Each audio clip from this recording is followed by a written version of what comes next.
Morning. আজকে 22শে ফেব্রুয়ারি 2025। আমি রয়েছি নীল আইল্যান্ড আর রয়েছি ট্যাঙ্গো বিচ রিসর্ট। আজকে সকালবেলায় রিসর্টের সামনে বসে থেকেই ভাবছিলাম সানরাইজ দেখবো। আজকে একটু হালকা মেঘলা মেঘলা আছে। এখন বাজে হলো 5:20-25 এরকম হবে।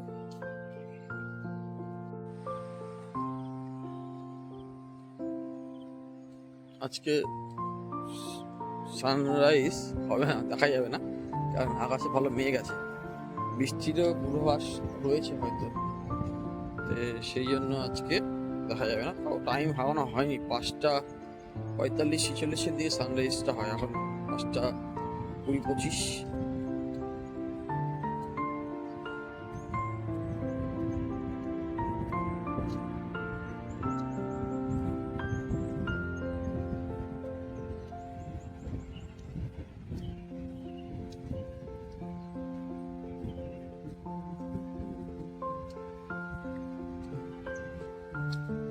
আগে এসে বসে আছে,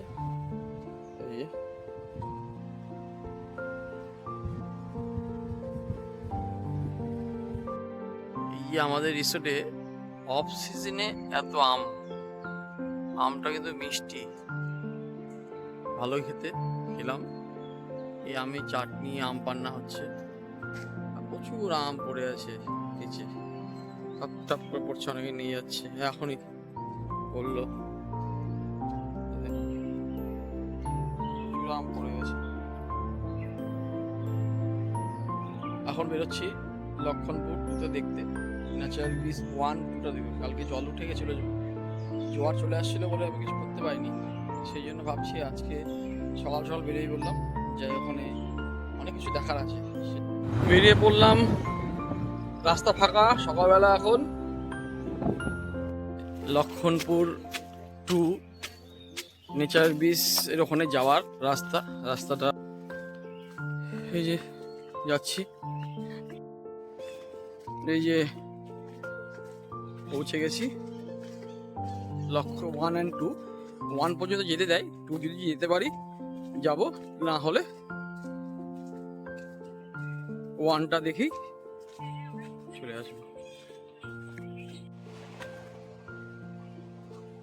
এই যে রাস্তা দেখুন, যাওয়ার রাস্তা, প্রচুর কাঁকড়া।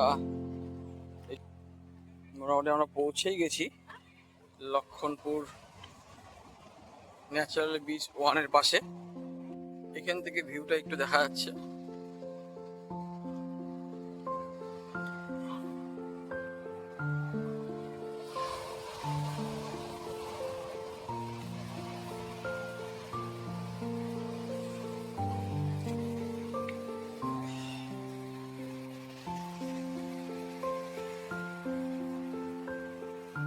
এই যে দেখুন লক্ষণপুর ন্যাচারাল বিচ 1।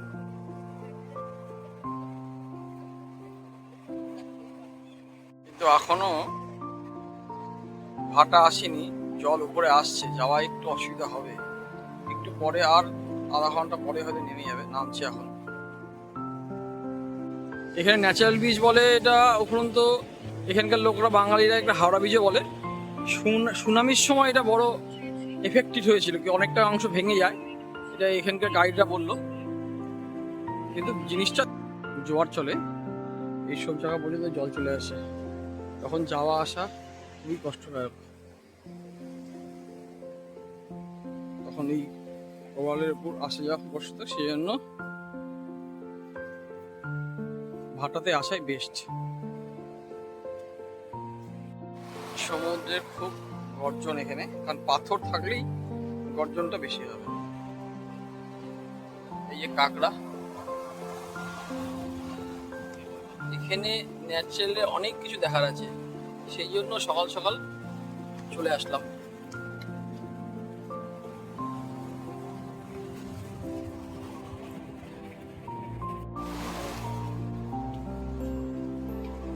এই যে দেখুন লাইভ,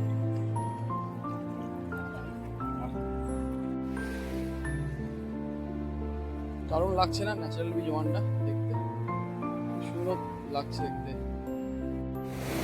ঢেউ দেখে পাগল হয়ে গেছে ও, আর ঢেউ ছাড়া যে ওখানে ব্লাস্ট হচ্ছে ওটাই ওই দেখবে। আরো দূরে না গর্ত আছে, এদিকে আমাদের দেখাও। হ্যাঁ ওটা আসুক, ওই জোরে ওটা দূরে আসবে। ঠিক আছে ঠিক আছে, ধরে নেবো। ওটা ব্লাস্ট হবে এখন। তাকাও তাকাও তাকাও তাকাও, পিছন দিক থেকে ন্যাচারাল বিচ ওয়ান এইরকম লাগছে। আর ন্যাচারাল বিচ টুটা ওই যে দূরে, এখন ছবি ভিডিও আসবে কি আসবে না, যাচ্ছি দেখি।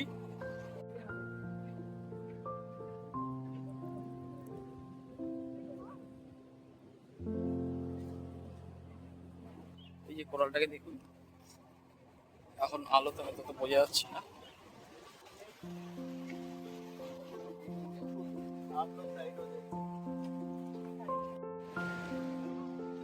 এটা ন্যাচারাল বিচ টু এ যাওয়ার রাস্তা।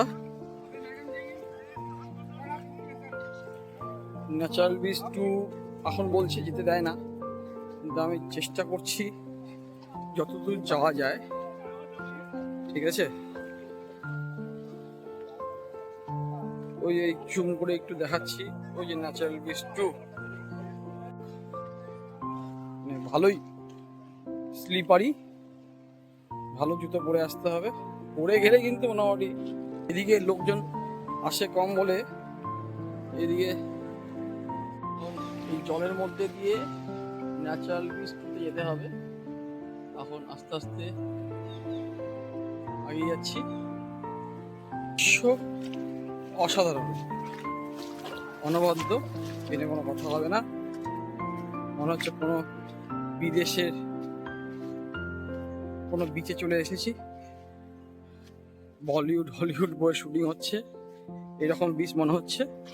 এই দেখুন কালার বিচে, আর দেখুন যেটাই দেখবেন সেটাই স্পট মনে হবে, মানে এখানে বসে ফটো তুলি। দেখুন বিচের কালার দেখুন, আর সাইডের দৃশ্যটা দেখুন, মানে অপরূপ দৃশ্য। মানে কি দৃশ্য বলবো, যে এগুলো যে ভারতবর্ষে আসুন আপনারা, ভারতবর্ষে ঘুরুন, আন্দামান আসুন। মানে আমি তো মনে করি আসা উচিত। সব জীবন্ত সবকিছু, এটা যাওয়ার রাস্তা, এদিকে যেতে হবে। একটা কোরাল পেলাম, কোরালটা দেখুন কি সুন্দর দেখতে। ওটাই রয়েছে লক্ষ্মণপুর ন্যাচারাল বিচ টু। এটাতে কেউ নিয়ে আসে না, বলে কি যাওয়া হবে না।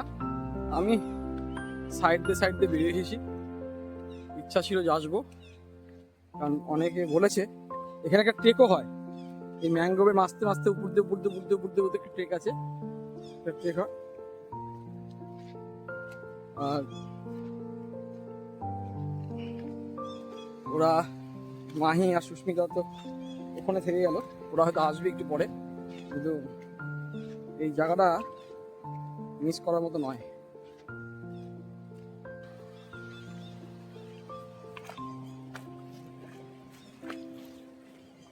ওয়ান আর টুটা মানে দেখা যায়, ওয়ান থেকে টু দেখা যায়, কিন্তু খুব কম ভিজিবিলিটি। ওই যে ওটা ওয়ান।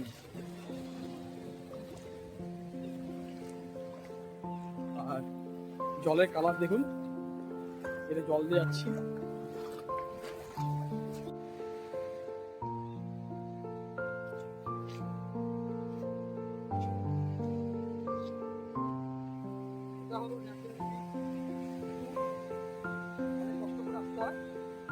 জায়গাটা অসাধারণ, অবশ্যই আসা উচিত। মানে যারা আসতে পারবেন, যে পায়ের প্রবলেম নেই, অবশ্যই আসা উচিত। এখন ফিরছি।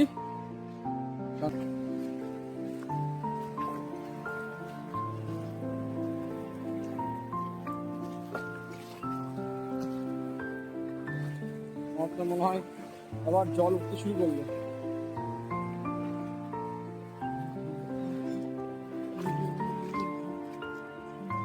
ছেড়ে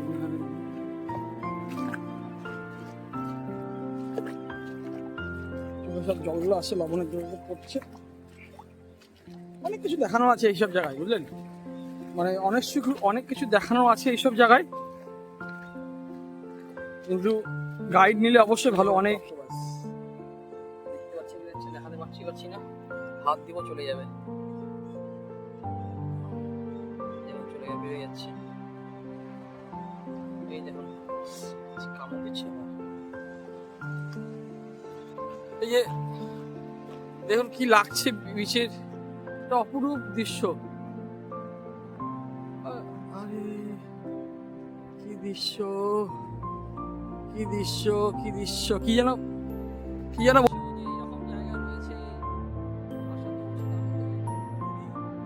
আসি না, নিজের এলাকার দিকেই ঘুরি, কিন্তু আমি মনে করি এখন গোটা ভারতবর্ষে ঘোরা উচিত। কি বীচ, কি বীচ, এই দেখুন সব কোরাল। কি বীচ, কি বীচ, কি বীচ।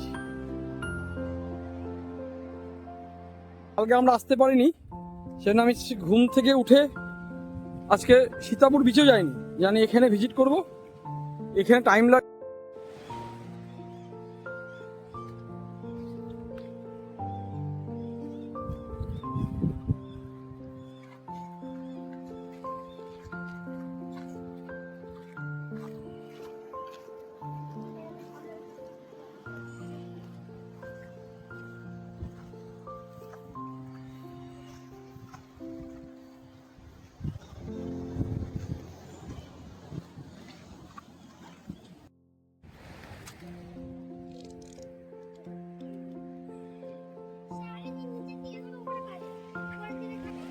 এই দেখুন, এই যে দেখুন লাইভ অ্যাকোয়ারিয়াম।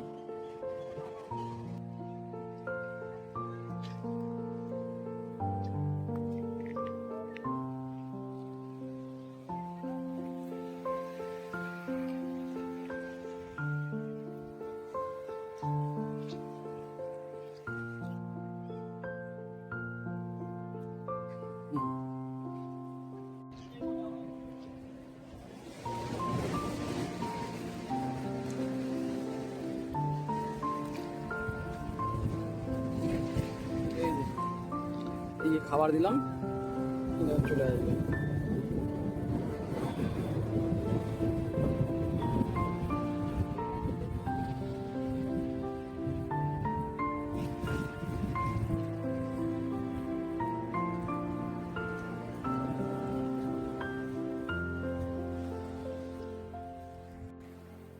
এখন বেরিয়ে যাচ্ছি, এখন জল উঠছে, সেই জন্য একটু আসতে অসুবিধা হচ্ছে। এখন জল উঠতে শুরু করে দিয়েছে, আর জলের কি আওয়াজ দেখুন।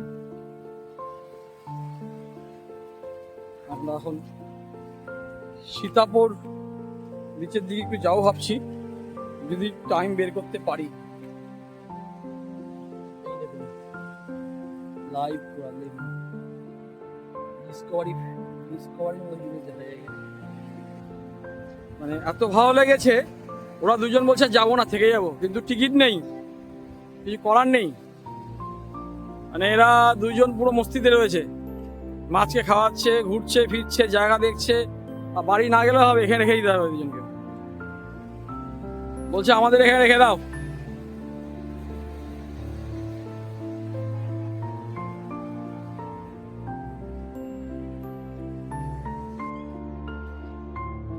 যে সামনে ওঠার রাস্তা,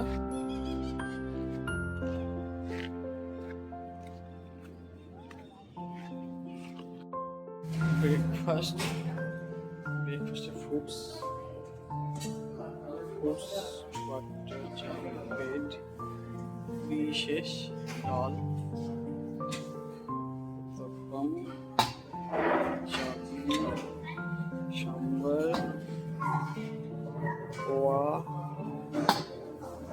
কর্নফ্লেক্স, আর এখানে লাইভ কোচ।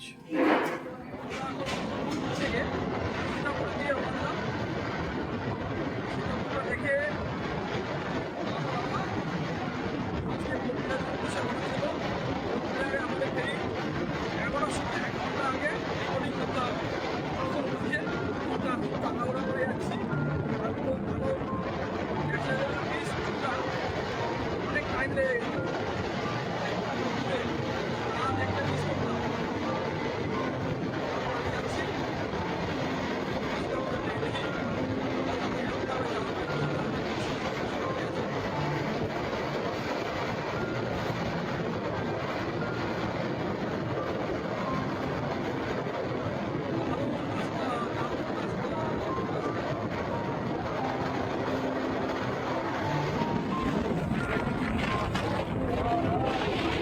চেয়েছিলাম, টিএসজি ওরা হোটেলটা দারুণ হোটেল।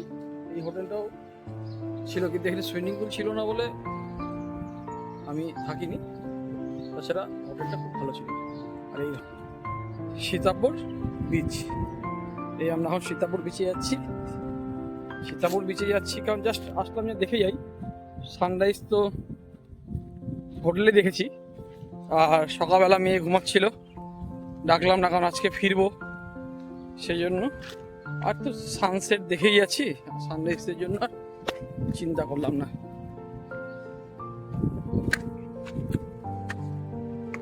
বিচে নামতে হলে সিঁড়ি করে নামতে হয়, একটু কষ্টদায়ক, কিন্তু এই যে বিচ,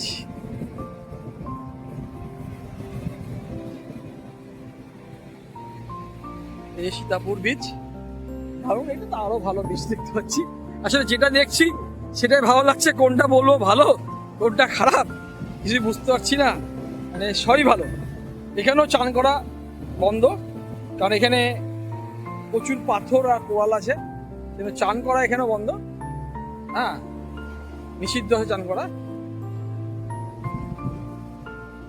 কারণ এখানে নামতে দেয় না। হ্যাঁ, আপনার সামনে পা ভিজিয়ে বসে থাকলেন, দূরে যাওয়া যাবে না। হ্যাঁ, কারণ যখন তখন কিছু হয়ে যেতে পারে।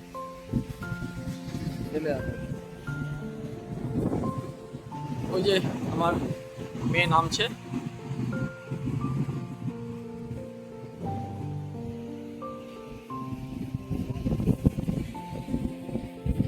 হয়ে গেল, এখানে কিছুক্ষণ রেস্ট করব।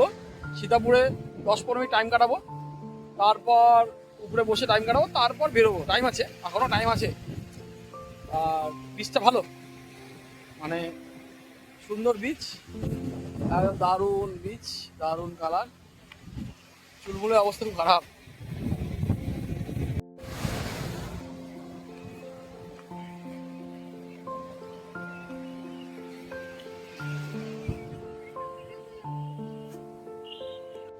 ওই যে আমাদের হোটেল, এখান থেকে স্কুটি নিয়েছিলাম, আজকে এখন স্কুটি দিয়ে দিলাম, কারণ এরপর আমি জেটিতে যাব, আর লাগবে না স্কুটি। ওনার কাছে 300 টাকা পাবো, উনি ফেরত দেবে। এবং সাইকেলগুলো লোক নিতে পারে, সাইকেল না অনেক ঘুরছে, 200 টাকা করে পার ডে। কেউ যদি স্কুটি না চালাতে পারে, সাইকেল চালাতে পারে, সাইকেল নিতে পারে। তাছাড়া খুব ভালো সার্ভিস। স্কুটি জমা দিয়ে চলে আসলাম, এখন হোটেলে যাচ্ছি। ঘরে জামা প্যান্ট গোছাবো, বেরোয় যাবো, টাইম খুব কম। জেনারেটারেই চলে, আর ওখানেও ইলেকট্রিক জেনারেটারে দেয়, সেই জন্য এখানে হোটেলে খরচাটা একটু বেশি। এবার বুঝতে পারলাম যে কেন হোটেলে খরচাটা বেশি, এর জন্যই হোটেলে খরচাটা বেশি।